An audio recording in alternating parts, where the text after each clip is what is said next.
started to wonder, and I wondered, which led me to wonder. I had to wonder.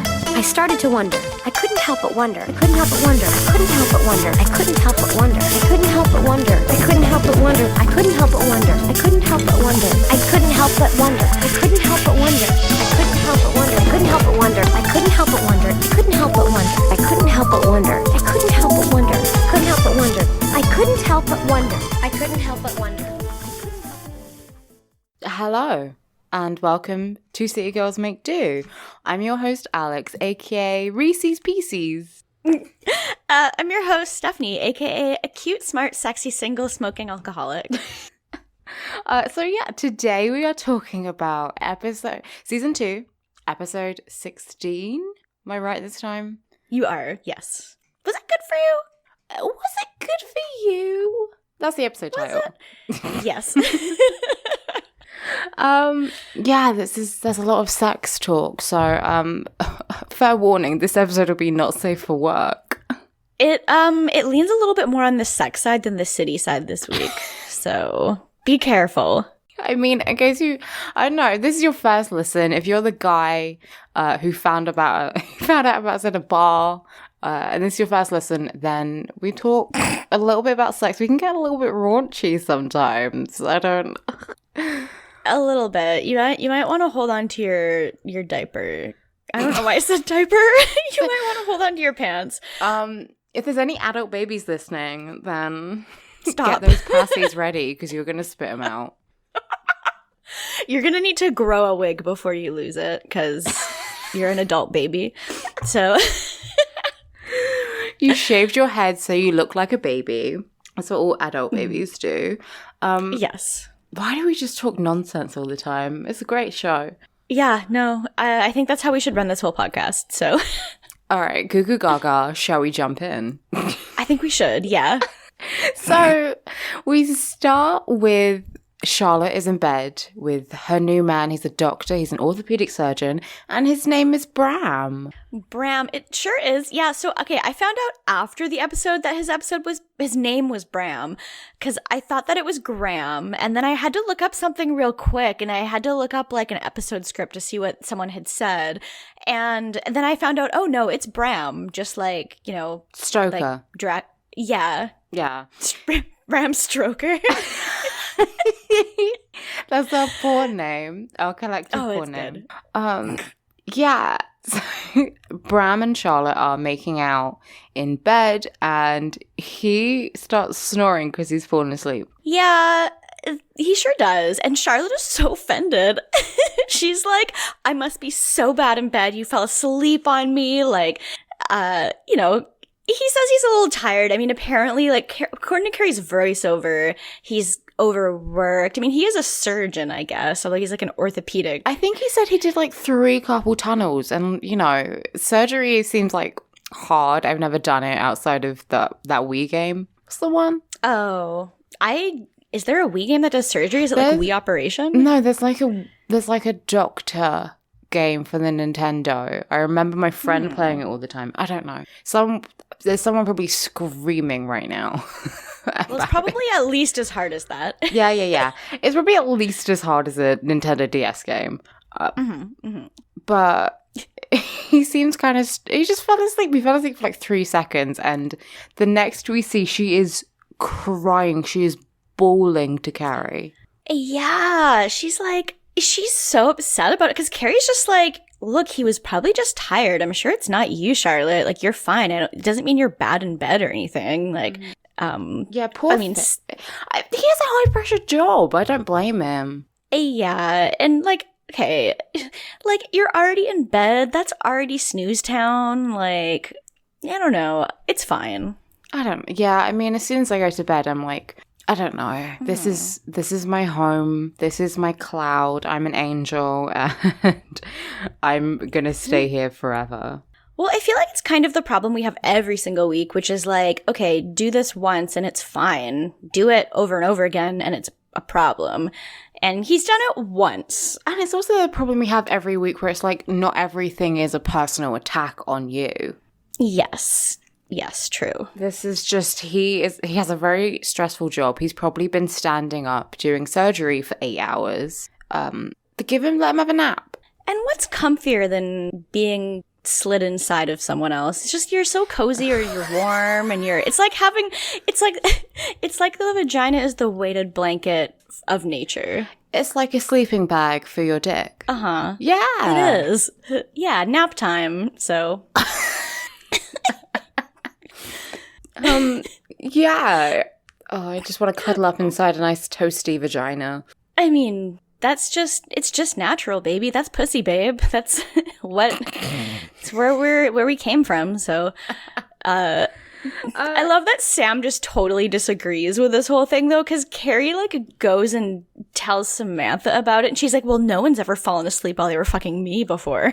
No, and she says, have you seen her on a Stairmaster? Nothing going on below the waist. Which, she's on a Stairmaster. It's all going down below the waist. Yeah, I don't really know what she's trying to say here, but...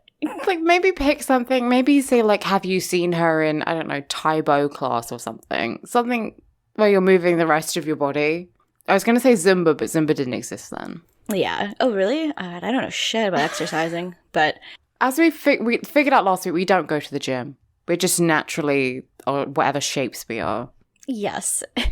Perfect shaped. This is the 100%. This is the, what does that fucking Alex Jones mean? This is the perfect male physique, and you may not like it, but it's just perfection, babe. So accept it.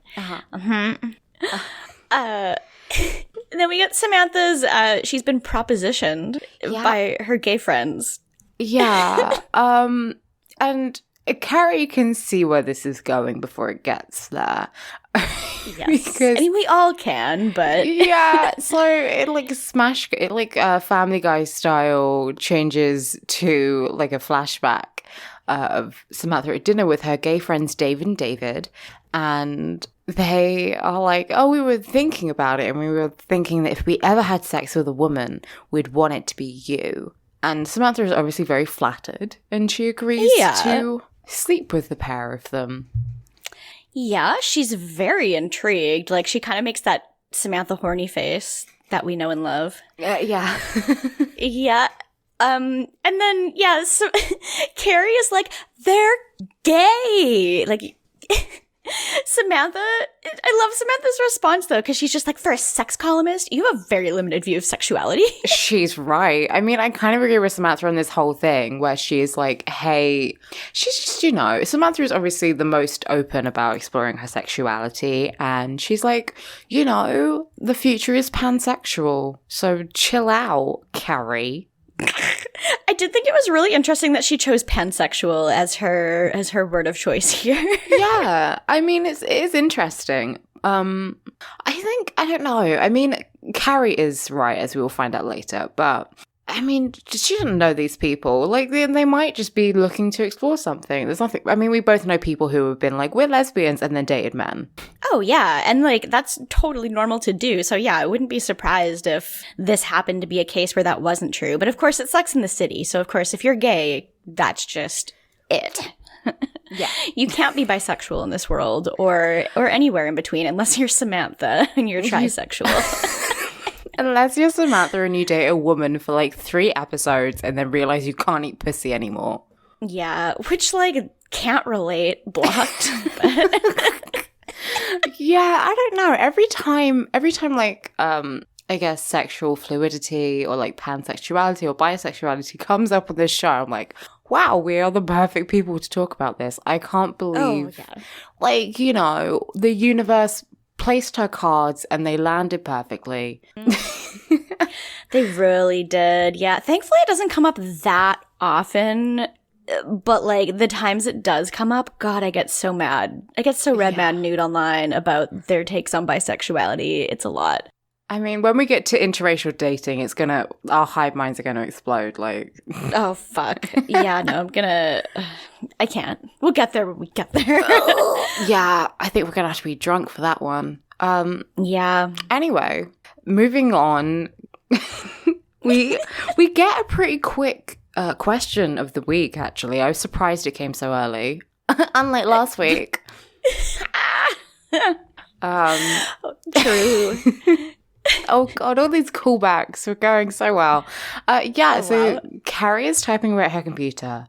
Yep. And we get our question. Yeah. Like, do you think that being good in bed, like, is having sex just like a quiz that you're passing or failing? How do you know if you're good in bed? This is so stupid. And she looks at her bed and she has some pillows, which I honestly thought were cum stains for a second. I didn't see that. Oh my gosh, she has like a pillow, and you see it again later on in the episode. It's like her sheets are grey, and then she has like a black pattern on one pillow, and I was like, is that meant to be a stain? Oh my God. Oh, it's horrible. Anyway, yeah. How are you supposed to know if you're good in bed? This is such a stupid question you can just ask. Yeah, it's one of those things where it's kind of like, well, did the other person get off? And did you have a good time too? Did they seem like they were enjoying themselves? Mm-hmm. And like, clearly we know people can fake it, but, Did they want to have sex with you again? Are they looking forward to doing that? Then, Yeah. if someone is very enthusiastic about having sex with you, then, I mean, that's great. Mm-hmm. Yeah. It's so stupid, and it's like, I don't know. I don't feel like this really offers much in terms of a question. Yeah, and it really depends on the question or the person, in my opinion, because like you could be really great at sex with one person, but then just not do it for someone else. For example, like, I don't know, it really is a person by person basis. I mean, I'm sure there's some people who are just miserable at sex, like with anyone, but like, and then there's some people who are more flexible to switch it up to be like what other people want. But like, I don't know. Yeah, I remember I knew this dude, and he would be like, I don't know, we were talking about just sex one day, as you do. And he was like, oh yeah, my thing is I just like to please the ladies. I'll just do whatever they want. If they want it fast, if they want it slow, I'll do it to please them. And I knew for a fact he was bad in bed. As soon as he said that, I was like, no, you're shit. Yeah. I really hate to hear people talk about what they think about themselves in bed. Like, unless you are sleeping with the person, it's like, really, I don't know. Like, what are you trying to prove to me? Unless you're trying to have sex with me, why do I need to know that? I don't. No. Again, yeah, you're right. Everyone has different parts. Everyone has different things that they enjoy. So I feel like being good in bed just means being flexible to, not literally flexible, but that helps. I mean, it could be. Yeah. It does help, true. But being flexible to what your partner needs and working with them to get what you need. It's pretty simple. Mm-hmm. It is. It's not that complicated. No. But this is what the she's- entire fucking episode is about, so let's prepare, girls. Yeah. It's just, I don't know. And I honestly don't even feel like any of the stories really reflected whether or not any of them even were good in bed or not. No. But no. Should we get into Carrie's story for the episode? yeah, I think we should. So she's walking down the street, and this annoyed me because it was so dramatic. But she gets flicked by a cigarette that's flying in the air, and she acts like she has been shot.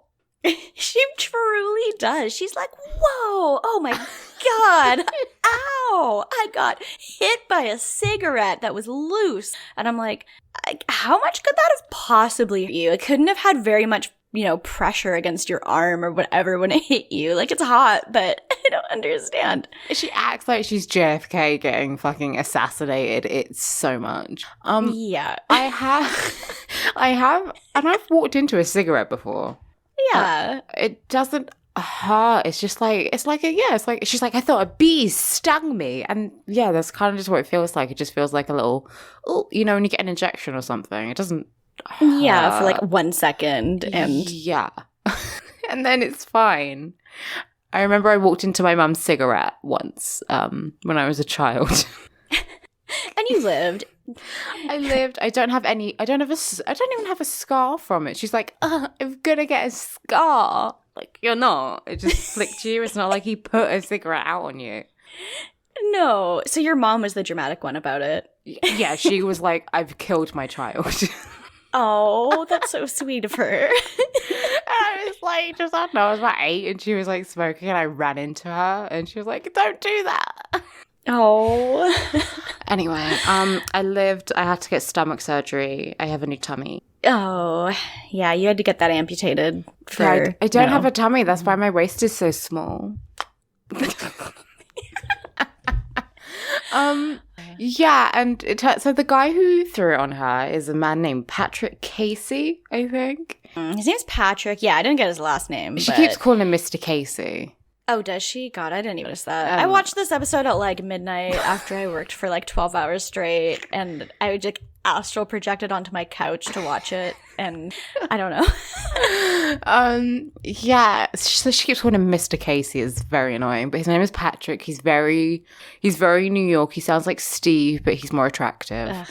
He's very attractive to me. Like, I thought he was probably one of the better looking guys that she's gone out with. He's a real cutie, and he's very apologetic. He's got like a chiseled nose and floopy hair. I like a floopy hair, and I like a strong nose on a man. And on a woman. I just like strong noses on everyone. I think because I have a very tiny EB nose, I'm in awe of a nice, strong Roman nose. I love a big nose. Big nose crew solidarity, because I have a big nose, and I'm like, hell yeah, they rule. They're good for sniffing. They're good for sniffing and for booping. Okay, I'm a big nose ally. Small nose gang, but I support my brothers and sisters with the big noses. Oh, that rules. Solidarity. Smellidarity. That's what it is. He seems, and he says, I think does he invite her out for coffee to apologize? He does, because he's like, oh yeah, well, let's talk about it over coffee. But she's clearly like warmed up to him. Like the second she sees his face, she's suddenly just like, oh, no longer am I the most dramatic girl alive because I realize that you are pretty. And yeah, she clearly is just like kind of flirting with him at this point. So yeah, so they go out for coffee, and he says that he's a composer for films. He says something like, I screamed when I found out that what you did last summer or something. Haha, reference. I didn't hear what he said, but when Carrie said he's a composer for the movies, I was like, what movies? Like, for the movies? Like, there's so many movies. What does that mean? All of them. Yeah, he said specifically horror movies, like trashy ones. Yeah. The original score for Scream, which we can all pinpoint off the top of our head. Oh, yeah, I know the main theme from Scream, for sure. Know exactly what that is. So. It's dumb because horror movies have some really famous themes. I mean. Well, yeah. The from Friday the 13th? Yeah, no, there's some I feel like the sound production and scores of horror movies are probably a lot more intricately done than a lot of other movies because they kind of have to be by nature. Yeah, exactly. But I mean, I guess he's sort of saying like the 90s slasher kind of thing, whatever. Yeah, that checks out, I guess, but. Yeah, and if they're talking, and at the end, Carrie's like, oh, I gotta go. And the voiceover, she says, oh, I thought, how many smoking cute guys were there left in Manhattan? 7? I'm going to do something I rarely ever do. And she leaves him her number, which, if she rarely leaves guys her numbers, how does she go on all these dates? I have no idea. How did they even meet people back then? Like, where are they meeting men? Like, they don't have Tinder. They're not using the internet. What the fuck were they doing? I know this seems hard to believe, but people did go outside before, 2006. Why would I fucking go outside when I can have guys send dick pics to me from my fucking bedroom? But I mean, okay, so the thing is, I understand meeting people in school and meeting people at work, but I don't understand how people meet people when they're in their 30s and they're no longer in school and well, they're at work. Well, yeah, but Carrie never goes to work. So I guess this is the crux of the show. I mean, most of the time they meet people on bars or they're friends of friends. Yeah, I guess friends of friends is definitely a thing, especially if people are like, oh, I'll set you up with my friend that I think will be great for you. Yeah, I think that happened a lot more because I've never had that done to me. And I would be very confused if someone did do that. I'd be like, I probably won't like them. So good luck with that. Yeah. I feel like they would only do that if you were like a case where either they just think it would be such a perfect match because they know you both really well, or if it because you're the kind of person who's just so desperately single, like one of those people who just complains about it so much that you're like, oh my God, I'm going to be single forever. And they're like, oh my God, shut the fuck up. We're setting you up with someone. Stop talking.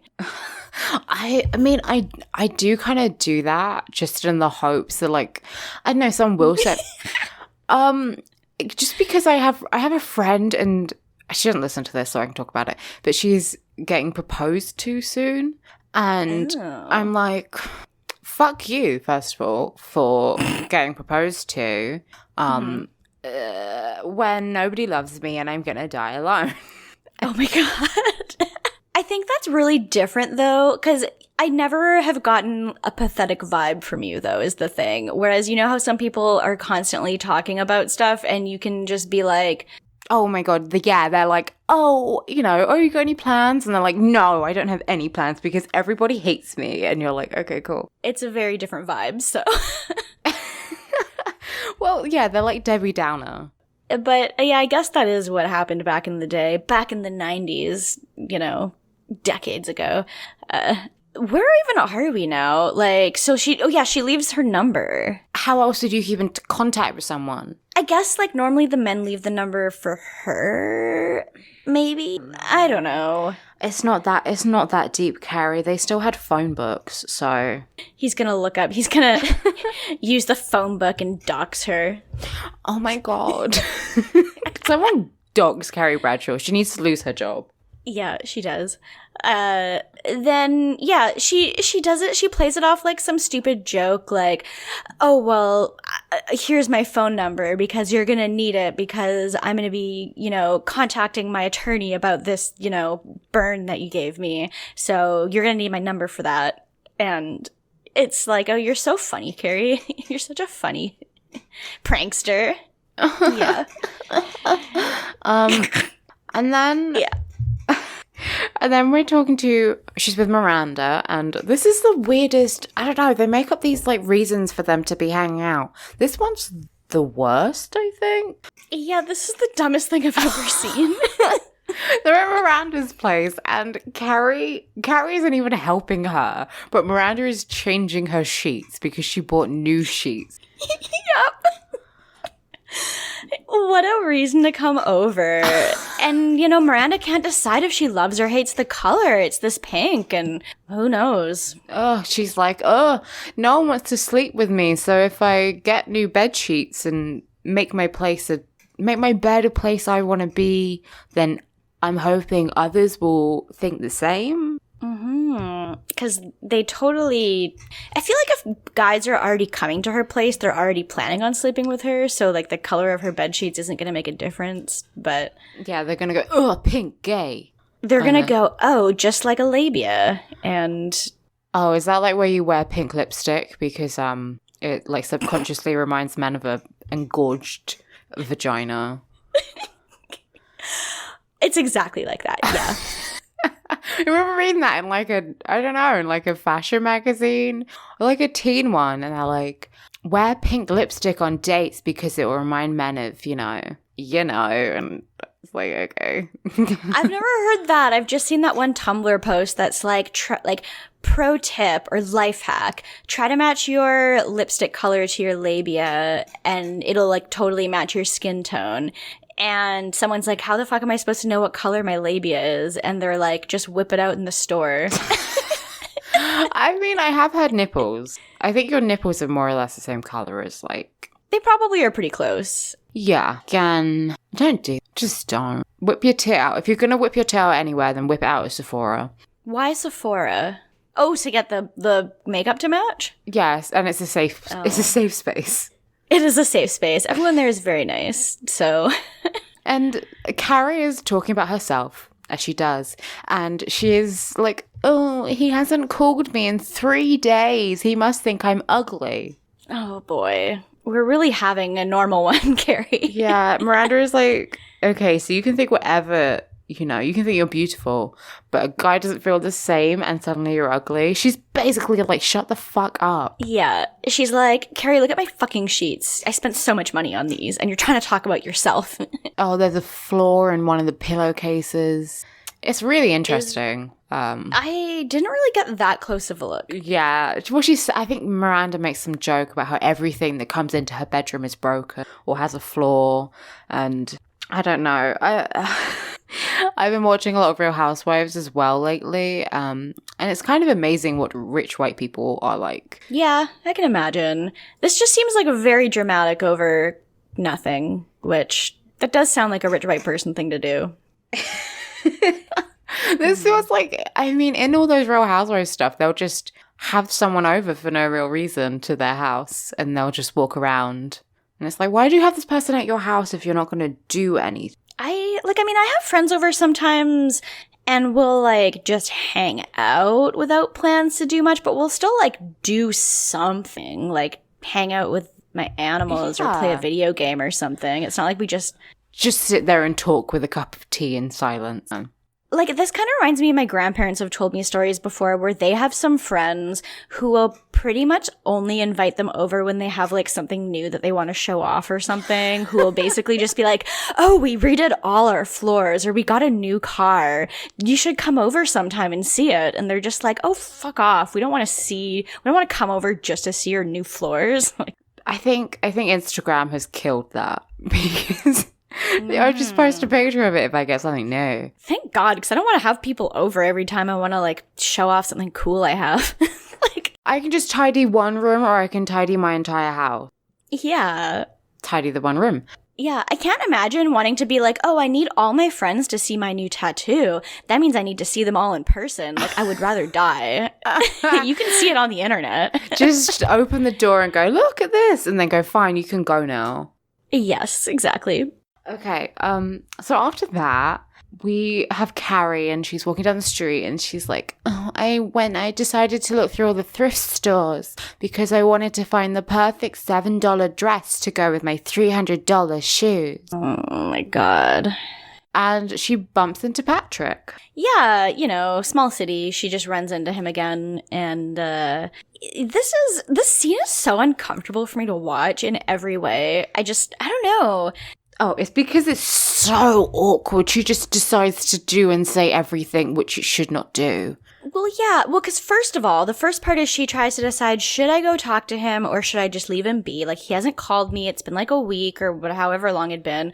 And then she decides, okay, I'm not going to be a chicken shit. I'm going to go talk to him. But then she kind of says, she goes up to him and says something kind of passive-aggressive-y and kind of just like, oh, I see you're clearly really busy and in the middle of something right now. And yeah, he's like talking to his friend and they're having a smoke and she's like, oh, do you just stand outside here every Saturday and smoke? And it's like, well, we find out why he's standing out there on Saturdays and smoking. But it's still just like, oh. I would just call it a day. Yeah, just don't bother. Yeah, if I was pretty sure he wasn't actually into me, then I would just leave it. Yeah, I feel like it would just be embarrassing yourself or just making someone feel bad about something. It's not their fault. Like, if he isn't interested in you, it's not something he can really help. This is like when I matched with someone on Tinder and then decided I didn't really like them and like didn't really speak, I had a little chat, but just kind of fizzled out. And then I was on the train one day and I got a message and it was like, oh, it seems like we're on the same train. And I was like, how do I jump out of this? Oh my God, that's horrifying. I'd be like, all right, this is my stop.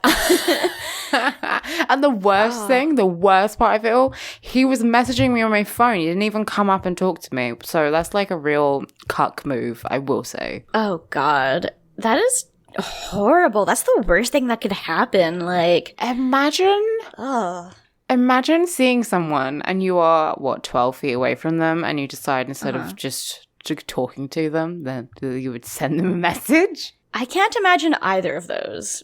No. And I was It's like, God, at least if you came up to me, then like, I don't know, maybe I would have got a spark and figured out your personality. This just seems like creepy, so I'm gonna go.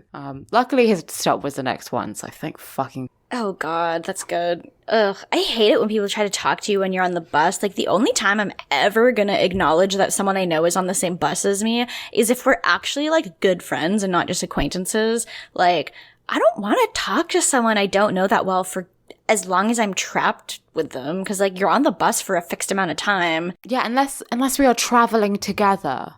Yes, that's different. But if I just bump into you... Well, the thing is, it's, like, unprompted being social. It's just like when someone tells you, oh, we're doing this all of a sudden, and you're like, I haven't mentally prepared to be in this social situation. And I don't want to be in this social situation. But if you knew beforehand, it's one thing. But I don't know. Yeah. I hate it when people talk to me. Yeah, true. It's like when I was 5 steps behind my teacher the other day and I just ran away. Because I was alone. I didn't want to talk to him alone. If I was with my friend, it would have been fine. But I didn't want to talk to him. I'm really great at socializing, you guys. That's what the internet's for. Yeah.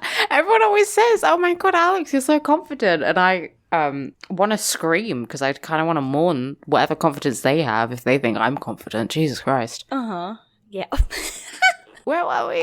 This is... Okay, so she's kind of given him a little bit of shit about not calling her, but not like, she hasn't like been mean, but she's been kind of passive aggressive, and then she decides to take off, and then he kind of just chases after her and was like, look, can I explain, like, the reason why I haven't called you is because I'm an alcoholic, and that's my sponsor back there, and, I was kind of freaked out about if I should call, yeah. He's like, it's anonymous. I'm not meant to start any relationships until the 12-month mark, and I'm on 11, so... Yeah, and that...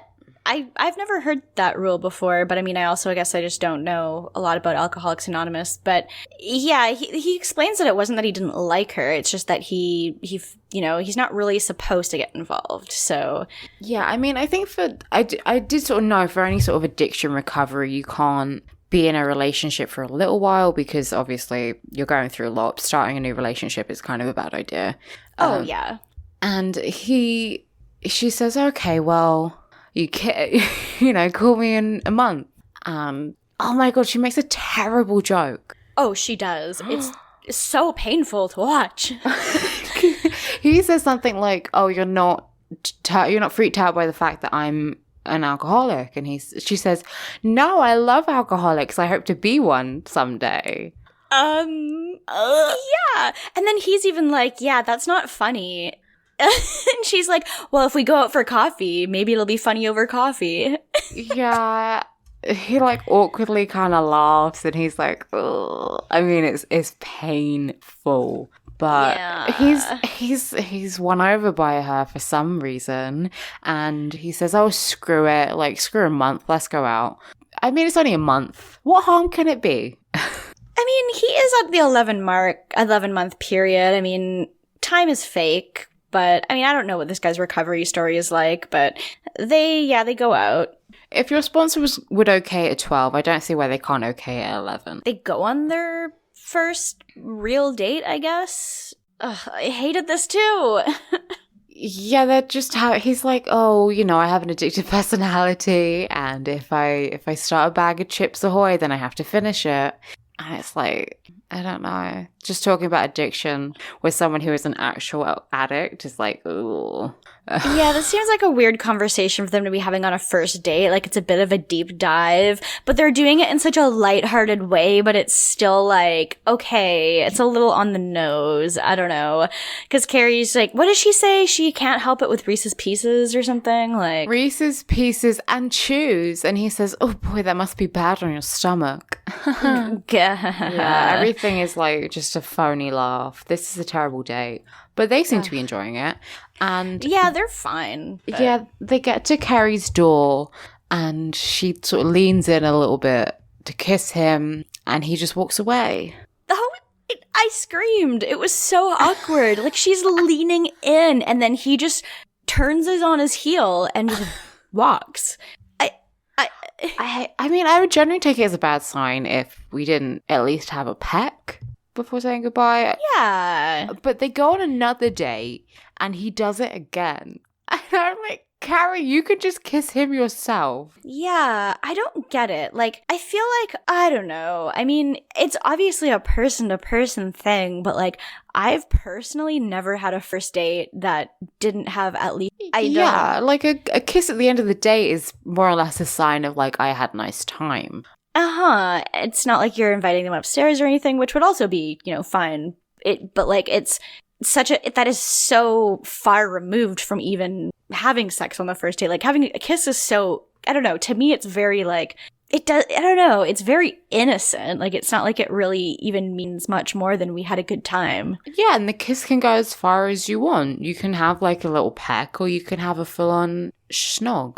But you can go as far as you want. Yeah. And she can kiss him. She does the lean in thing again. Like, he needs to initiate it. And if he doesn't want to kiss you, then he'll just sort of push away. Or just, say, oh, I didn't want to do that. Sorry. It's weird. And then finally on the third date, she decides she can kiss him, that she's legally allowed to do that as a woman. Well, the first thing that happens is she, like, kisses him on the chin. Kind of. Yeah, she's doing the thing where, like, you do a little kiss and then hope for a big one in return. Yeah. Yeah, it's something. And I mean, we've all kissed someone on the chin before because just dexterity and, hand-eye coordination, mouth-eye coordination is hard. Maybe you have because you're short. Yeah. I don't think I've kissed anyone on the chin. But I mean, I've kissed on the chin before by accident where height doesn't matter, so I don't know. But, and in the dark, chins and noses and mouths, everything's... In the dark, everything's flesh. I don't like that. Okay, well, embrace the new flesh. Well, that's what she does. Because she turns to go up to her apartment, but then she, like, hesitates, and then he's, like, stalling there, like, as if he's like, wow, I really have just been fucking this up the whole time. And I'm like, yeah, no shit. And then she turns around, and she's just like, she just gives him a big old plant right on the smackaroony. Kisser? Right on the kisser, yeah. That's what it's called. Yeah, she does a big old kiss, and they start making out, and then she's like, do you want to come upstairs? Well, then she kind of understands what his hesitation has been this whole time, because he tells her he's never had sex sober before, so he doesn't know if he'd be any good at it. And yeah, she's basically like, well, we can figure it out. She's trying to smash. The thing is, the girl needs to get her proverbial dick wet. I mean, because pussies are already wet. So there needs to be another phrase for that. I'm trying to get my puss smashed. She wants to get her cervix plowed. Oof, I don't know. No, I don't like that. No one needs that. Oh, I don't know.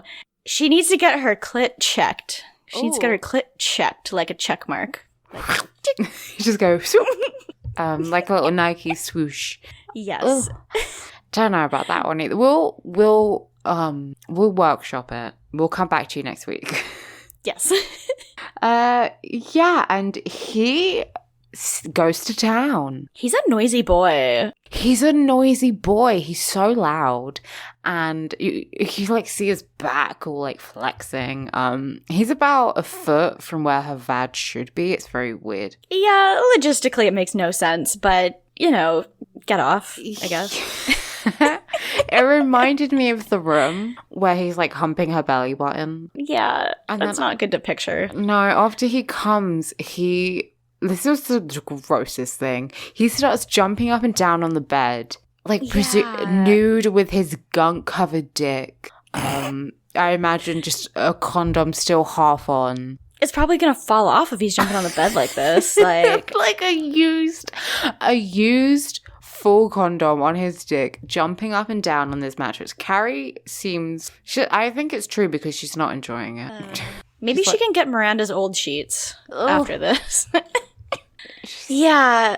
Yeah, she's like, oh, that was fun. Yeah, I don't really believe her, but I think she's just happy that she got laid, period. Because it had been so long, but... It's like she's got a gun to her head, frankly. Kind of. Well, she's got a gun to her head, but she's the one holding it. It's just like, why is there a gun to my head? And everyone's like, Carrie, you can take the gun away. It's your arm holding it. And she's like, no, I can't. That's the show. That's the show summed up. Pretty much. And then she also has a gun at Big, so. They're in like they just both have guns to their head and they're both pointing the other gun at each other. And they're like, wow, this is fucked up, huh? That's just what relationships are like. In the game of love, isn't any relationship kind of like Russian roulette? He's like, oh, can we go again after we have a cigarette? And they share a cigarette in bed. Yeah, well, last week we were talking about refractory periods. This guy is just ready to go. He's good. Well, because he's had a lifelong whiskey dick. Yeah, well, I mean, I don't know, is that gonna... I feel like if anything, that would have a negative effect on you in the long run. Like, you'd think it'd be harder for him. Not harder. Well, you know what I mean? Like, it would be harder, but it would not be hard.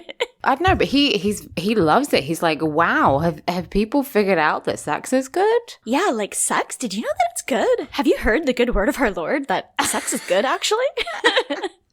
Welcome to our religion. Sex is good, actually, sometimes. Have you heard the news? Yeah, and I don't know, they're having a fun time, I guess. Then it's brunch, as it always is. It's always brunch. Yeah, I guess Carrie's so exhausted from all the sex that she had with Patrick last night because she's ordering a whole bunch of stuff, like enough for them to be like, oh, you're storing up for winter there, Carrie? Oh, yeah, you know how sex always makes you hungry? Mm-hmm. I mean, like, I'm always hungry anyway, so, like, whether or not I have sex is just gonna be, I don't know, it's not gonna probably affect that. Yeah, I guess it's like after you go to the gym, which we wouldn't know anything about. No. She's like, oh, well, I was having sex. And she sort of grabs her crotch in a way, like she's in pain. Did she do that? God, I need to go back and see that. So what she does is where she's like, ooh, like she was getting hammered. And yeah, I mean, we've been there. I guess. Charlotte is like, it's fine, you can talk about sex in front of me. I'm not gonna cry. Just because I'm bad at sex doesn't mean that you have to be. Yeah. I feel like Carrie never said she was good at sex either, and also, like, I don't know. Like, if she's really that, like, skilled at sex, why... I don't know. None of this makes any sense. I don't know. I mean, is she really doing anything? I don't know. Did she do anything? It kind of looked like she was just lying there, but... They were in missionary. I imagine Carrie is a missionary girl, if I've ever seen one. Yeah, I think she pretty much always is. I think the reason she doesn't seem to really enjoy sex all that much is she just goes, okay, you go. I'll lie here and then I'll have a cigarette after. Yeah, it doesn't really seem that fulfilling, but you do you, Carrie. And then, yeah, Charlotte kind of... She's still worked up about this, which seems a little bit wild because it's been a while. Like, I'm pretty sure it's been over a week now since the guy fell asleep on her, and she's still really upset about this. Like, I don't know if she just hasn't seen him again since then. Yeah, I don't know. Maybe she only sees him because he's a surgeon. Maybe she doesn't see him very often. But Sam says she has fallen asleep during sex and it was lewd. What? She fell asleep during sex and what? It was lewds. She had taken Quaaludes and then fallen asleep. Which, that's very different from just falling asleep outright, but... Yeah, but nice. I was listening to the LA Woman episode of Punch Up the Jam, and I was like, wow, nice Punch Up the Jam reference. Mielle was always talking about Quaaludes on that show. Is she?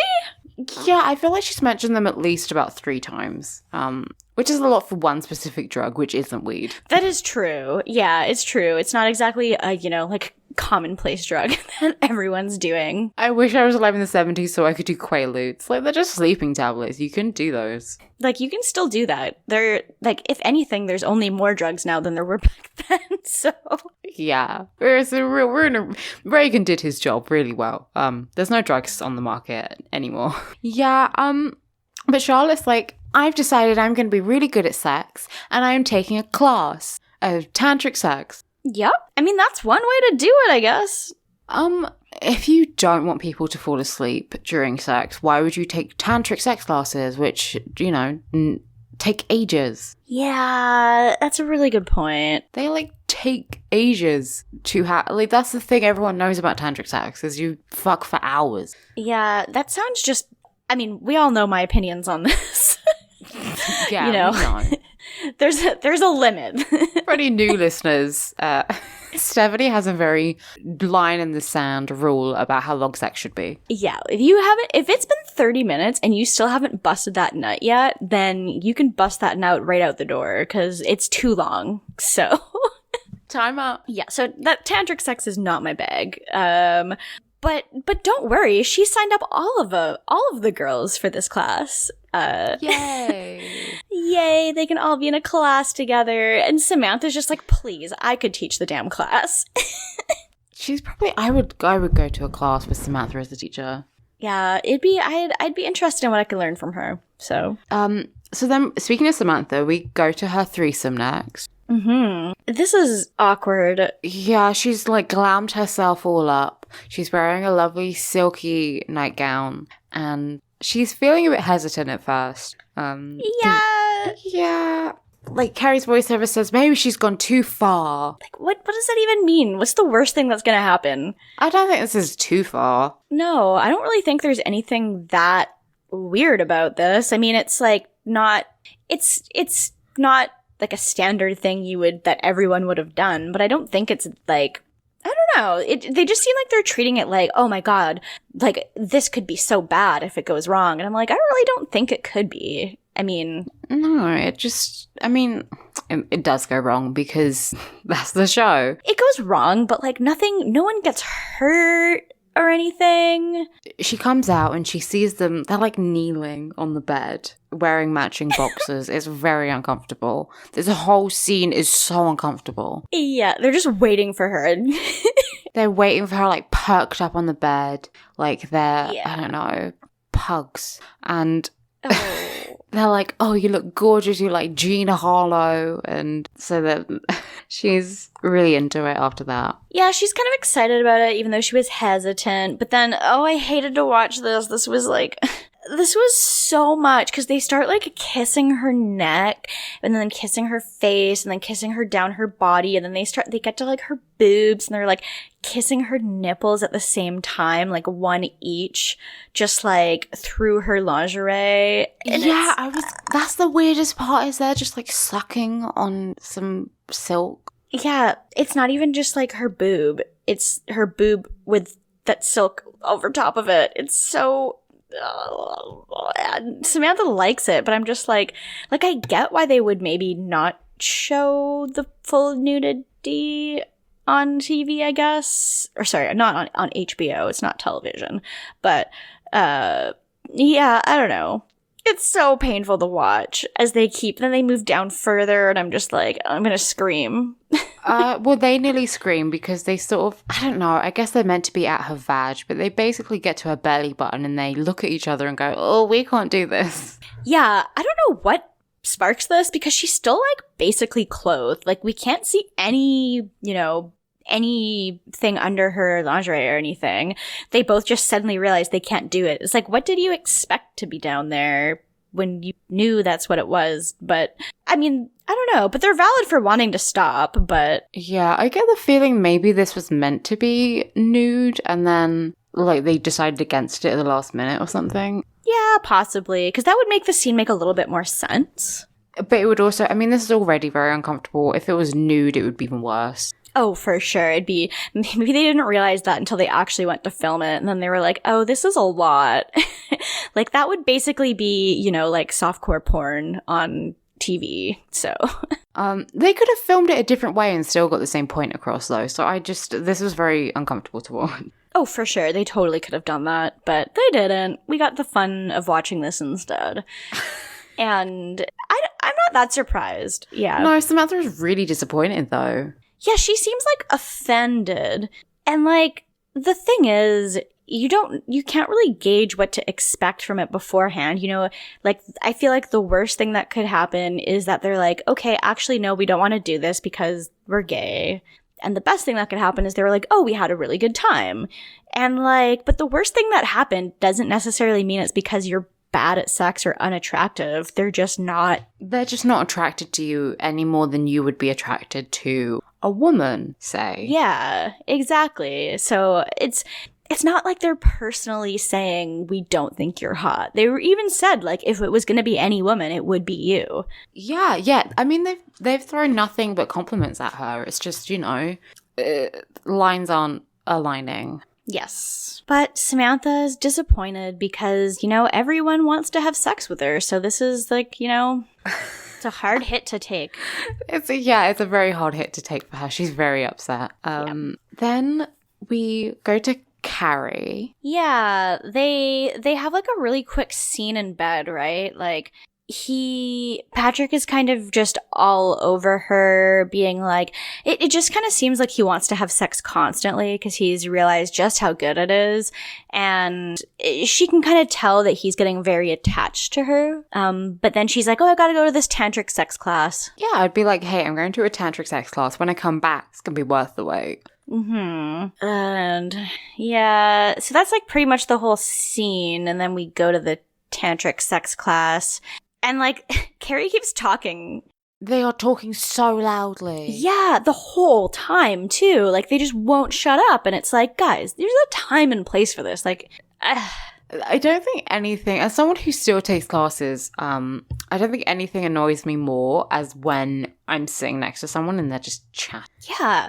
And, like, when I don't, like, teach classes in the sense that I like grade students or anything, but I teach workshops and things. And when I do, I'm just like, I want to kill. Maybe I shouldn't say that on air. I get very upset when it's just frustrating when people are talking loud enough that it's distracting and other people can't pay attention who actually showed up to pay attention. So yeah, I'm like, I'm here to learn, bitch. Mm-hmm. Right? And yeah, that's basically Charlotte. She's like, guys, shut the fuck up. I mean, she doesn't say shut the fuck up, but she basically is like, shush. She is very loud with her glasses on, her hair back. She looks adorable. Oh yeah, like that's how you know she's there to learn. Yeah. I have my glasses on today. I am here to focus. But they're making little jokes and little comments, and Miranda says like, if she's so good at teaching, why is this in her apartment? Like, you're in a tantric sex class. Where would it fucking be? Harvard? Yeah, no, they're going to support this at the Y. You're going to show up and there's going to be a fully naked man there, and they're going to be totally cool with that. Where does she think it would be? It's a tantric. It's not like fucking yoga. Yeah. I mean, I guess maybe they didn't realize how hands-on the course was going to be. Because it sure does get to be... It sure is a lot. Yeah, so speaking of hands-on, the teacher, who's like, I guess like a middle-aged lady, she brings out her husband as a demonstration, and he's an old guy with a ponytail, because of course he is. Uh-huh. I swear everyone who does tantric sex is at least 48. Yeah, probably.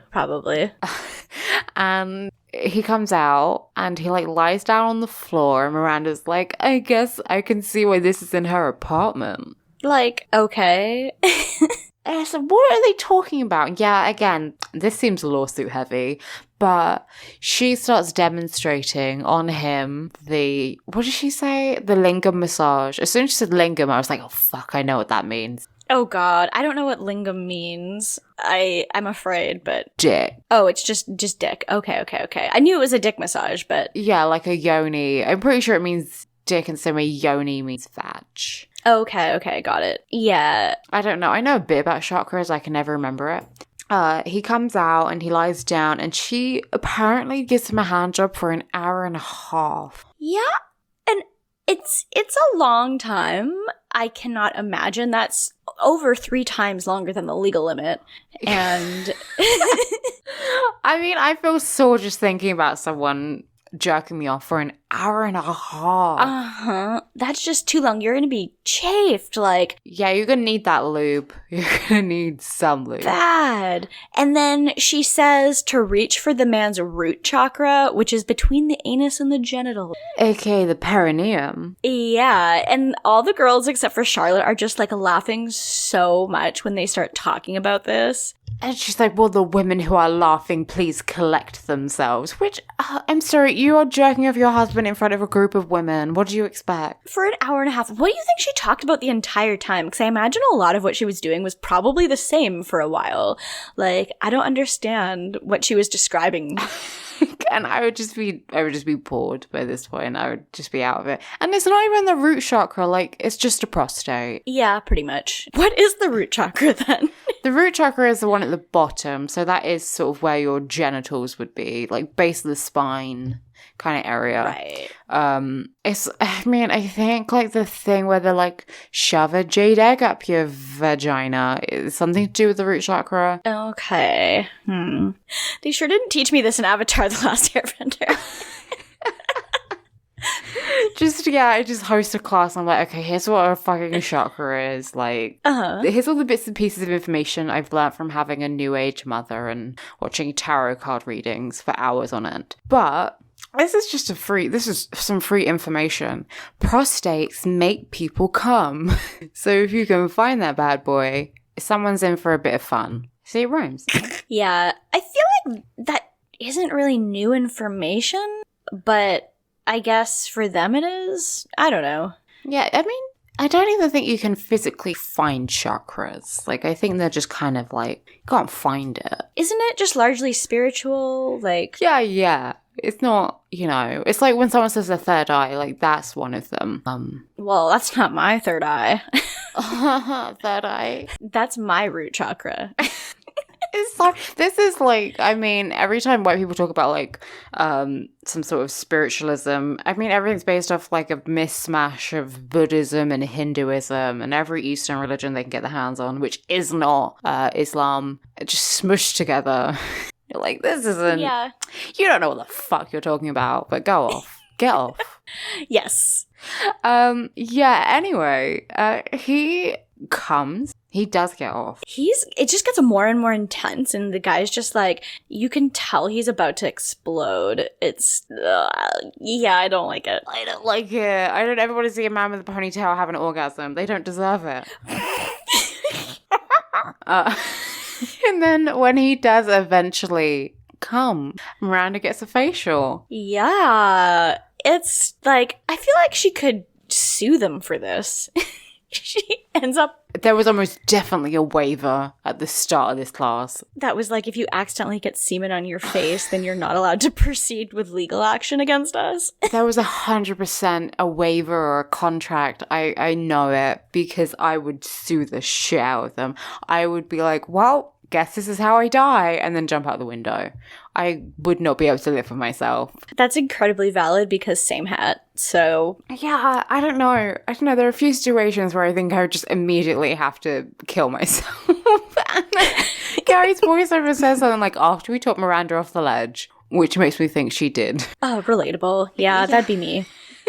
It's just so horrible. And like, she has some in her hair and on her, she has like, doesn't have a lot on her, but she has some on her hair and some of her cheek, I guess. I don't think there's anything worse in the world than having cum in your hair. Like, I mean, particularly as strangers. Oh yeah, particularly as strangers, but just anyone's in your hair, it's not good. Like, when you have long hair, that sucks ass.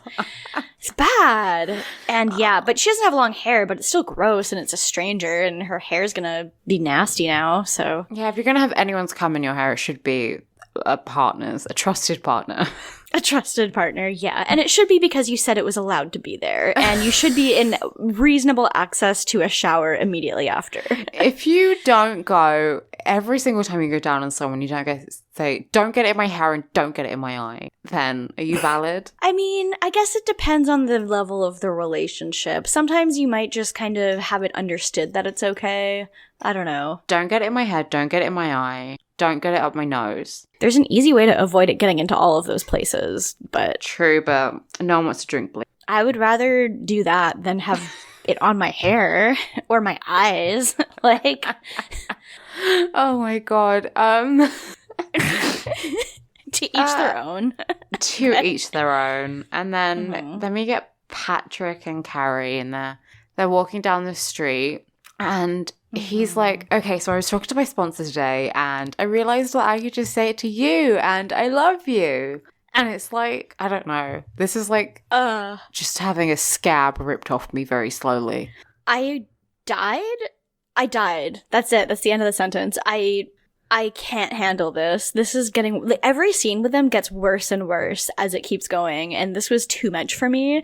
It is terrible. It's truly bad. And she handles it pretty well. She's like, look, you don't love me. You love that you can be sober when you're around me. And I really just, I like you, and I would just like to calm stuff down.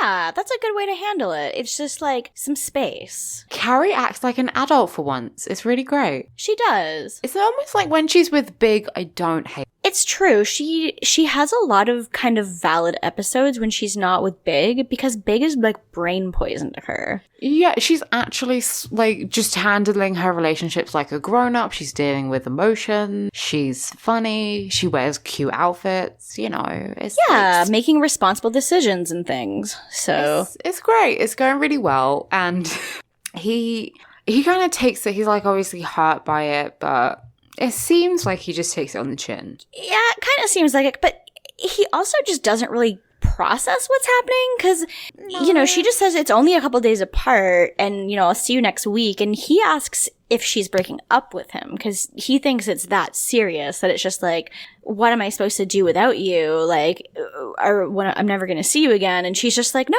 it's just next week, like, I'll see you, it's just around the corner, bud. Yeah, she's like, let's just spend some time apart, and you'll kind of realize that you can live without me, like it's fine. For sure. Do you think he's ever jerked off sober? That's a good point. I would imagine, because I imagine he probably would have started that when he was like 13 or something. I mean, I know it's not the same, but like... No, but I mean, it's still the same sensation. It's still a bit fun. Yeah, and I imagine he still knows what it feels like, so like he could just go home and jerk off for a week straight and he's good, but... Buy a fleshlight. You absolutely can do that. And if you're a guy and you own a fleshlight, that's valid, because that is valid. If you're a girl and you own a fleshlight, that's valid. You everyone owning sex toys is valid. So unless you own like Bad Dragon sex toys, then you're not valid. If you own anything from Geeky Sex Toys, then unsubscribe, unfollow us, write a bad review on iTunes. Yeah, but I mean, having a sex toy is obviously perfectly valid. One thing I think is a little bit, so she tells him she's not breaking up with him, and have you ever been in a situation before where you've kind of been seeing someone and they get way more clingy than you really fast, and it's like, how do you even handle that? Like, she does a pretty good job of doing it while not ending it all together right away, like being like, I do like you, but I don't know, like, I've kind of had that before, and I didn't handle it as maturely as Carrie, because I straight up was just like, I'm outie. Yeah, same. I mean, not like to the level where they were like, I love you, and I was like, no, bye, but to the level where it was like, clearly I wasn't ready for that kind of investment, and they were going way too fast. So yeah. I mean, I've definitely done that. Like, I've done stuff where I haven't even been dating someone, but we've been kind of like, I've been like, oh, they're cute, I'll flirt a bit, and then they've kind of been a bit too heavy, and I'm like, okay, I'm outie. And then I just do the peace sign and I materialize somewhere differently.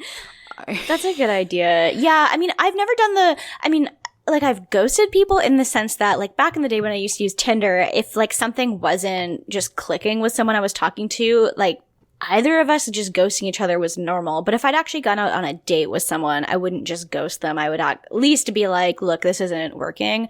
But like, the thing is, I didn't go on dates with many people, so. No, and every time someone has ghosted me on Tinder when it just hasn't worked out, I've been like, why do you hate yourself? Why do you want to miss out on all this? I mean, that's a really good question. I've been like, tell me where you live so I can burn your house down, because... I love it. That's why they call it Tinder. Yeah, because I'm gonna burn your fucking house down. I don't know. It's just weird. Like, yeah, I'm not really into clingy. I feel like that is a really good way to just make me turn off. There is a fine line between playing hard to get and, being too clingy. There's a nice even medium. Yeah, absolutely. And I know that, like, there's lots of times where I've kind of had the thought before, like, oh my God, am I being too clingy myself? But I feel like even just having that rational thought of am I being too clingy probably means you're not being as bad as this guy. I mean, my current boyfriend and I had known each other for, like, 12 years or 11 years before we started dating. So, like, in that sense, it was like, well, yeah, I've, like, loved you for years, but in a different way. So, like, not to get sappy on the podcast, but... I mean, I think the reason I do feel pathetic is, like, a lot of my friends are in very long-term relationships, and I'm just kind of, like, Charlie Brown sad music. Oh. Because everyone's in, like, happy, healthy, long-term relationships. No one in my life is even particularly messy, so... Oh, really? Because I feel like I know a lot. Well, I mean, not lots of people, but I feel like, I don't know, no relationship is perfect. And so I feel like there's lots of relationships that might look shiny on the outside, but are not as... No, exactly. I know that. So then we get, like, 2 little quick flashes of Charlotte jerking off Bram, and he's loving it. I don't like to watch this, but yeah, and then it's like Carrie's voiceovers, like, Charlotte considered this the best $50 she ever spent. Every sex scene, I just think of the logistics of actually filming it. I know. It's... What's she doing with her hands? What's she doing with her hands to mime jerking off? Like, but she's definitely, like, the way that they do the, like, tantric jerking off is very, like, it's very animated to make it look like she's really doing, like, a lot of work there or doing something, you know, technical. Well, the practitioner says you need to rub the head like you're juicing an orange. I've never juiced an orange. Ooh, I don't think you should do that. I feel like that would hurt. That seems like way too hard. Like, when I squeeze any kind of fruit, I fucking, you know, you're bursting it, basically. You're, like, squeezing every last bit of juice out of it. Like, that is not a way to treat. That's not what I want to do. I'm going to put you in the microwave for 10 seconds and then we'll take you out. Oh, cut it in half, put it in the microwave for 10 seconds and give it a good old squeeze. And hold it so I don't get the pips in the juice, you know?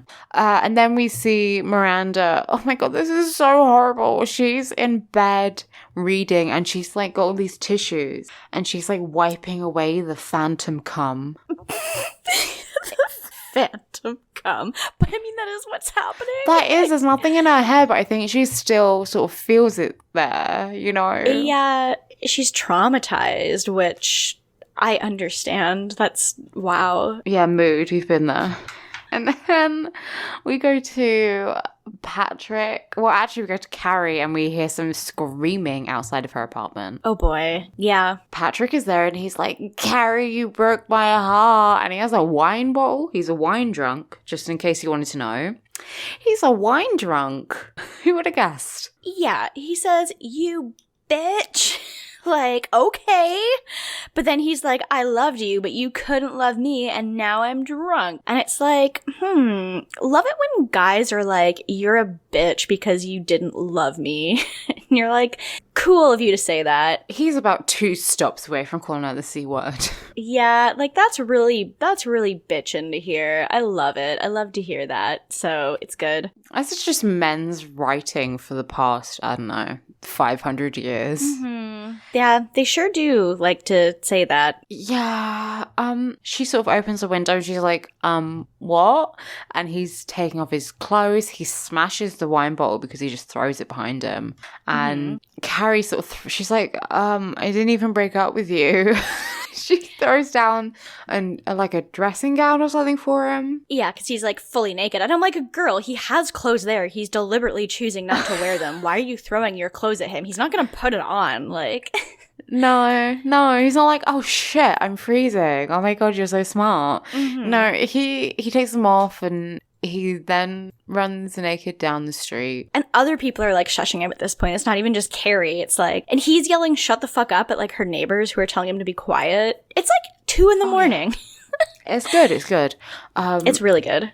Someone was shouting outside my window just before we recorded, so maybe they watched the episode too. Maybe they listen. Carrie just kind of is like, we get a voiceover and she says that, like, 3 weeks later she got an email or, like, a letter from him trying to make amends. Yeah, because he's back in the program now.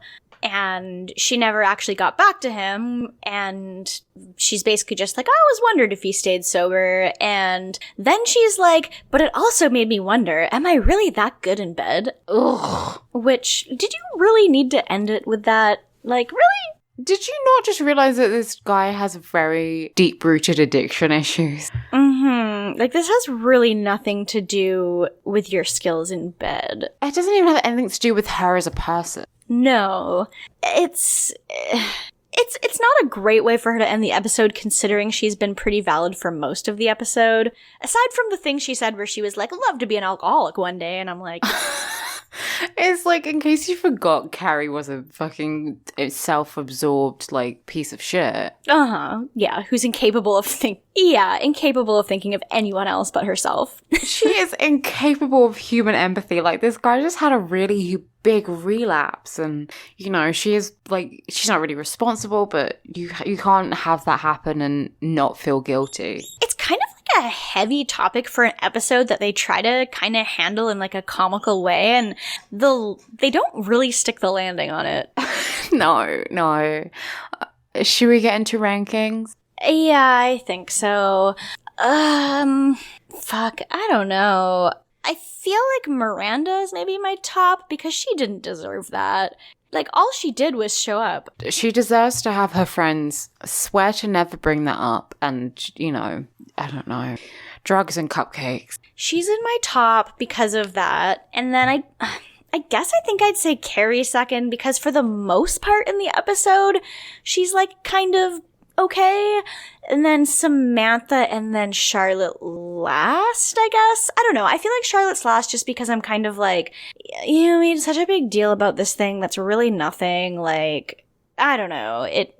And then it was just the end of her story was just that we watched her jerk off her boyfriend, and that's it. Yeah, I don't think anyone is invalid. Yeah, they were fine. They were all fine. It's a rare case. I would say this is a pretty classic episode. Like, if you watched this for the first time, you would kind of get who everyone's like characterization was and what the kind of theme of the series is. Yeah, I think so too. So it's just a nice little staple. I remember the cum scene from back in the day. It's very memorable. I think I would more or less agree with you. I have a hard time ranking because I don't think anyone really fucked up. Apart from Carrie making her awkward jokes, but again, that's kind of just like a characterization thing. Yeah, for sure. That's kind of just the way she is. And like they do even bring it up how he's just like, that's not funny. Yeah, it's just like Carrie makes jokes when she's, you know, those people who will tell about 10 jokes a minute just because they'll just keep telling them until one lands. She does that. She'll just tell joke after joke after joke, hoping that one of them is funny. Yeah, those people are awkward just to hang out with. This is why I like feel so awkward when I watch Friends, and I'm like, I would never want to hang out with Chandler in real life. Like, but yeah, I guess we can go to questions then? Questions! If you want to send us in questions, then you can send them to seagirlsmakedo.tumblr.com. That's where the ones we're answering today come from. But you can also send them to seagirlsmakedo@gmail.com. Or you can send them to us on Twitter. Guess what Guess what our handle is on Twitter? Guess what? It's City Girls Make Do. You never would have guessed it. No. Okay, so our first question this week is from dear friend, PR the Disaster, who is back to their old tricks and is sending us like 3 questions in one. And I love and support this. Me too. I do love to see these. They're good questions. Yeah. Okay, so I'll start reading. I'm going to take pauses in between each question so we can answer them, and then I'll come back to you. So, hey, finally caught up with the show. What activities would you do to improve your sex, like if it were a The Sims skill? This is such a good question. No, I was going to say that I do have The Sims installed, and I have played it before with a horny mod. That's so good. So what does that entail? So the only way you can improve your sex skill is to have sex, I think. And just be, and like, there's another thing. A lot of them have like it's gross. Like, I played it because I really like The Sims, and like, a YouTuber I followed had them installed, and I was like, that sounds funny. And then I kind of just kept it because it was kind of funny. But like, you can improve your exhibitionist skill by like looking at yourself in the mirror. It's not very in depth. There's nothing you can really do to improve your sex skill except have sex. Okay.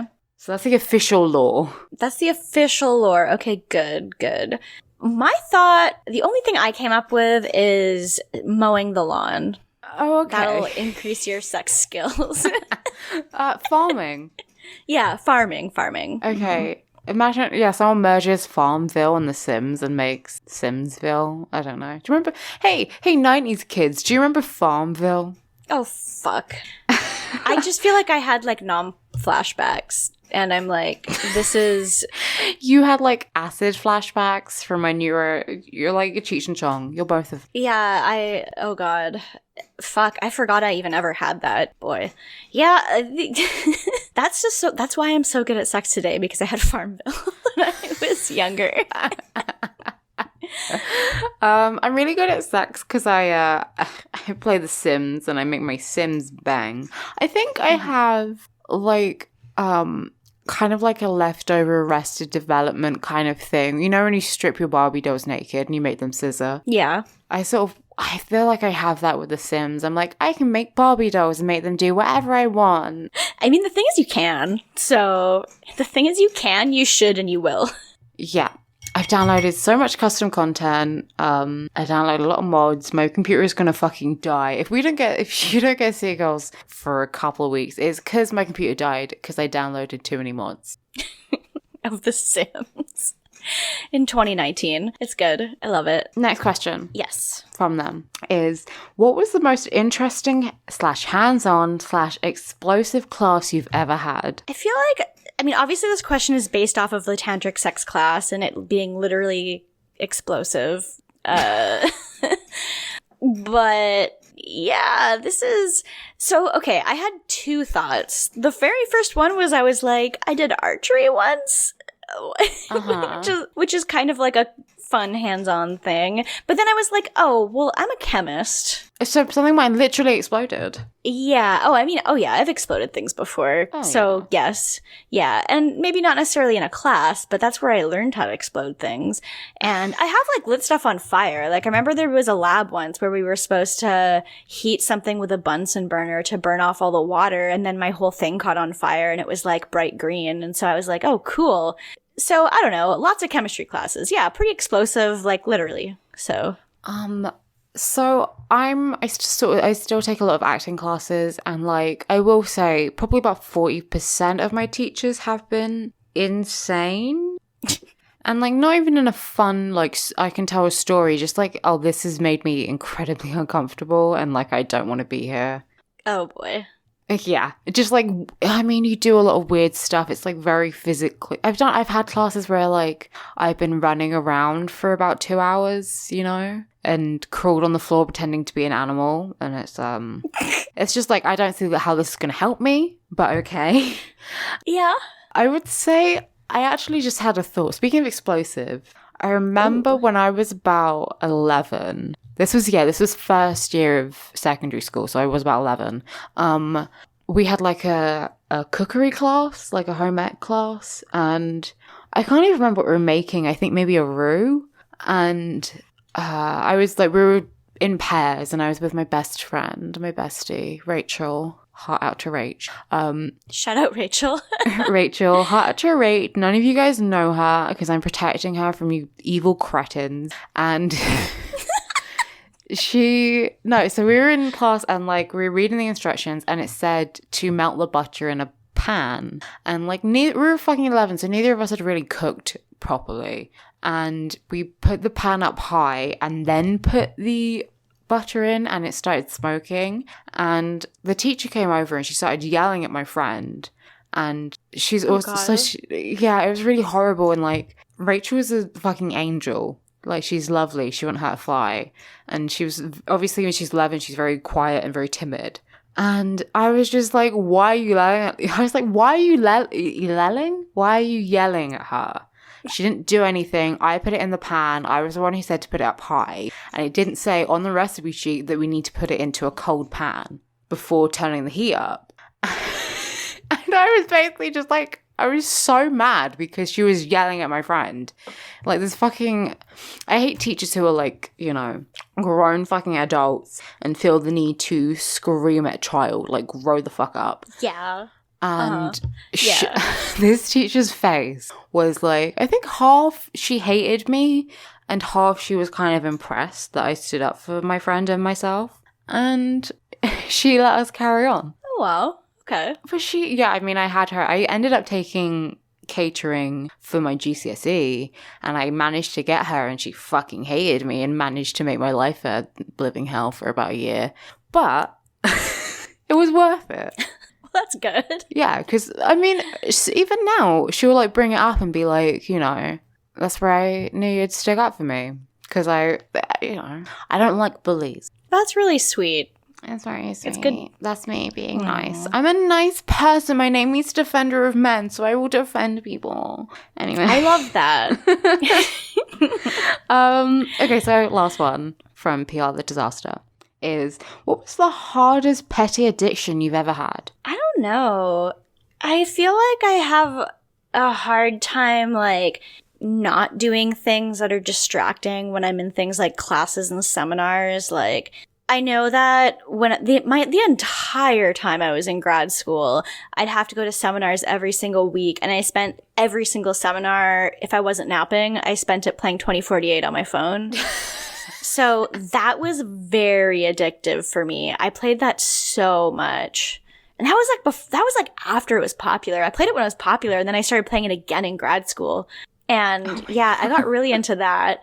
And doodling. Like, when I'm in class and I'm just like bored, I can't just sit there and watch something. Like, I feel like I have to be doing something. And so I like start just drawing, and it's impossible for me. Like, I've had semesters before at school where I'll start the semester being like, okay, I have a nice clean notebook. I'm not going to write anything in it except for my notes. And then like 2 weeks in, I start doodling, and it's just like all over from there. And it's the rest of the semester is just doodles everywhere. I mean, I doodle. I don't know, I've stopped for some reason, but I used to doodle all the time when we were recording this. Nice.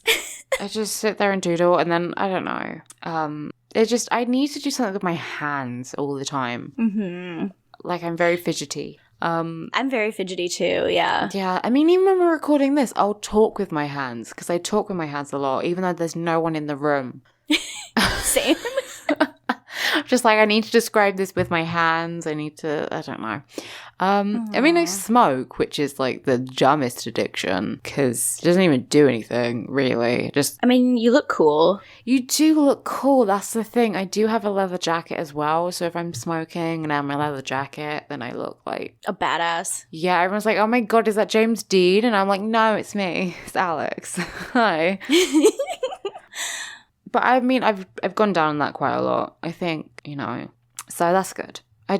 My worst nightmare is that I fucking stink of smoke because I don't know. I don't feel like I smoke enough to really reek of it, and I always do outside. Yeah, I know people when they walk in the room and you're like, oh, okay, they're here because it stinks of smoke again. I think that's mostly people who smoke inside and in their cars, because then it like really gets in your clothes because there's no ventilation or anything. Like and it's like the people who step on the bus and I'll be like, wow, you reek of weed. Like, it's not that hard to smoke weed and not smell like weed, but you've managed to do it somehow. Yeah, I don't know. I love when you're in a public place and you smell weed and you're like... You know what I love? I'm not a smoker, but like... I used to smoke sometimes when I was drunk, and not like that often, but I'd be like, this is the only time allowed to do it because everyone I know who smokes started when they were drunk and then they kept doing it when they were sober. And then so I refused to let myself do it when I was sober. But like, so now it's like when I walk behind someone who's smoking, I'm just like doing deep inhales and I'm like, oh, that smells nice. I'm not going to smoke, but this smells nice. Oh my God. I watched the Royal Tenenbaums and I was like, oh my God, I'm going to do that. Like, talk about being a film Tumblr art hoe. I'm terrible. I'm a walking cliche. But oh, that's good. That's good shit. I don't think there's anything when you're drunk and you're at a nightclub and you're all hanging out on the balcony smoking cigarettes. It's like the funnest place in the world. I don't know why. It's just like, yeah, I don't know. When you're drunk and you want to smoke, it's kind of just like, I'm probably not even gonna particularly enjoy this, but I want to do it. So, but I haven't smoked in like over 2 years, or no, I haven't smoked in like over a year, and I don't really drink that much these days anyway. I feel like smoking is like, I don't even want to do this, but I have to. It really is the dumbest addiction, so don't smoke. It's your duty. Yeah, don't smoke because it's fucking stupid. It's bad to get started on. If you're not doing it already, it's not a good it's not a good habit to pick up. But no, when I watched this show, I'm like, oh my god, I don't know why smoking just looks so fun, and then you do it and it's not. I mean, it kind of is, but it's kind of not. It's like in the sense where it's like when we were just talking about you want to have something to fidget with, or like you have something to do. Like, the physical feeling of doing it is nice, but then the physical effect of it on you is awful. So it's like... Yeah, and I'd rather die than vape, so... I mean, mood. I live in a fucking vape city, and I didn't realize that till I moved here, and now I'm just like... Everyone is outside vaping in public with no shame. I remember one of my smoking buddies he started vaping, and he handed it to me. I was like, do you want to try it? And I was like, okay. And... it was like, oh my god, it was just like a fucking room vaporizer. It was like I was inhaling an essential oil made out of bubblegum. It was just, I didn't get my kick. It just smelled of candy floss every time I was standing next to him. It was ridiculous. Yeah. But I guess my petty addiction, I don't know, I've been eating a lot of sour, like, fizzy candy. Sour candy is the best candy. Yeah. I don't know if I have any food addiction. I do make a really nice tofu satay, which I eat about once a week. It's really nice. And I do go to Tim's like every single day. yeah, I'm kind of addicted to peanut butter at the moment. But I don't even like it on toast, so I can only have it with tofu. And it's yesterday I got home and I was like, I really want to eat something, but I don't want to make anything. So I just opened my jar of peanut butter and started eating it with a knife. With a knife, not even a spoon. No. I think that's it. Thank you so much for your question. Yeah. Next one. This is our last question. And then we gotta go. We gotta leave. I'm sorry. This is from friend of the show, Mike Dawson. Oh, buddy. Who asked, if the girls decided to date each other instead of the shitty dude of the week, who would hit it off well? You may exclude Carrie since she has chronic heterosexuality. I don't really want to exclude Carrie. Well, no, because there's 4 of them, so it makes a nice even pad. Yeah. I think Carrie and Charlotte, and then Miranda and Samantha. Ooh, interesting. I said Miranda, Charlotte, and Carrie, Samantha. I think those both could work, though. Yeah. My reasoning is that Charlotte and Carrie are both much more romantic. Oh, so true. I feel like they would sort of date each other quite classically. And then Miranda and Samantha are a bit more practical, and I could see them just as like fuck buddies, more or less. Right, because they're kind of just there as like, oh, we're good as friends, but also I'll eat your vag, so I'll mow your hair. I feel like the very first thing I thought was, well, like, I feel like the obvious pairing that would either be the biggest disaster or the biggest one that would, I don't know. I feel like the most interesting pairing is kind of like the Charlotte Samantha one. Not necessarily interesting, but it's the one that has the most obvious like differences in them. So I didn't really want to say that one because I thought it was kind of boring.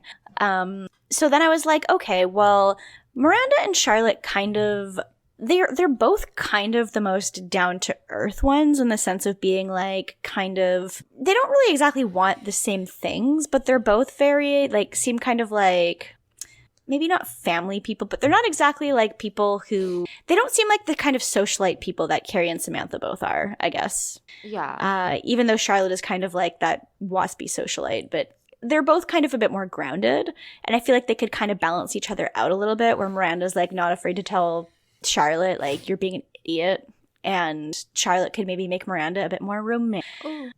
And then Carrie and Samantha, I feel like they would mostly just have fun together. I think there's some like really good Carrie Samantha moments in the series. Like there's some really good ones where Carrie just like really stands up for Samantha, and I'm like, aw, that's sweet. You have kind of more stuff in common with each other than Carrie would with the other girls, I find. But Yeah. I don't know. I think both sets of pairings could be pretty good. I feel like it could go. I mean, obviously Samantha and Charlotte is the sort of dreaded no-go zone, but everyone else would kind of work in some way or another. Yeah. I need to make a shipping diagram. You get on that. I will. I think that's it. That's our last question. We're good to go. It's a wrap. It's a wrap on that one. And that's podcast, baby. Now this is what I call podcasting. That's what I call podcasting. God, like exclamation mark podcasting. We're professionals. Yeah, so fucking find me online. I was just on an episode of Noisepace's newest podcast. It is called Tuning Fork. It is hosted, it's hosted by friends of the show, David and Matt. So Matt of Noisespace and of The Boyfriend of the Me. And I've been friends with David and Matt both for like coming up on 13 years now, pretty soon. So I'm really close with them. We had a really fun time recording it. So the podcast is about Pitchfork, the music review website, and the kind of reviews they put out back in the day when they were kind of making and breaking artists. And every episode's kind of about like a best new music or, reviews that were really bad. So the very first episode I got to guest on, and it was about Sufjan Stevens' Age of Odds. So check that out on noisepace.xyz. Otherwise, find me on Twitter at Age of Oddish, or find me on Tumblr at Windfall Island. Yeah, if you're ever like, whomst the fuck is Matt when we talk about Matt, then that's Matt. Yeah, that's Matt. That's Matt. And yeah, I mean, it's a good show, and I may be on it sometime in the near future. We don't know. We just don't know. There's literally no way to know. No, and now we have to decelerate our Ariana our standing. Maybe we'll find someone new to stand. Maybe we will. Yeah. I mean, the thing is, as much as I love barbecue chicken, the thing is, we stand an idiot, but also, I mean, I am gonna listen. No, she's been taking her dumb bitch juice. She's back on her bullshit. She is fully back on her bullshit, and Yeah. We are woke stands, so we can take a step back and go, hey, chill the fuck out. We're not crazy. I mean, we are, but like, we're level-headed. Yeah, and we're not going to support every decision you make because some of your decisions are dumb. And I'm sure we're going to listen to Thank You Next the day it drops. And I'm sure you're going to hear about it on this podcast like the day after, just like Sweetener. Yeah, there'll be a quick Ariana like break, just Yeah. But we, Stand responsibly. stand responsibly. We can only stand billionaires with a pinch of salt. Don't take everything we say literally. Don't believe a single thing we say, ever. But at the same time, we're always right. Just to take a little note from Henry Kissinger's book, "We're Gonna Die." Don't fact check us. Yeah. Not and a also threat. not a threat, just a fact. Anyway, speaking of, if you want to find me elsewhere, then I am still affiliated with Henry Kissinger's book, "I'm Going to Die." I'm just not on very often because I'm tired. So, you can find me there, but you might have to go back a couple of weeks. Otherwise, you can find me on Tumblr at Dork Phoenix. You are Tumblr user Dork Phoenix. I am, famously. Thank you to Eddie for coining. I don't think he really coined it. I just was on Tumblr and then Dork Phoenix. So anyway, that's where I am. You guys know that by now. Anything else we need to say? I don't think so. I think all we gotta say is goodbye. Barbecue fingers. Barbecue fingers forever. Yep. Bye. Bye. Sayonara.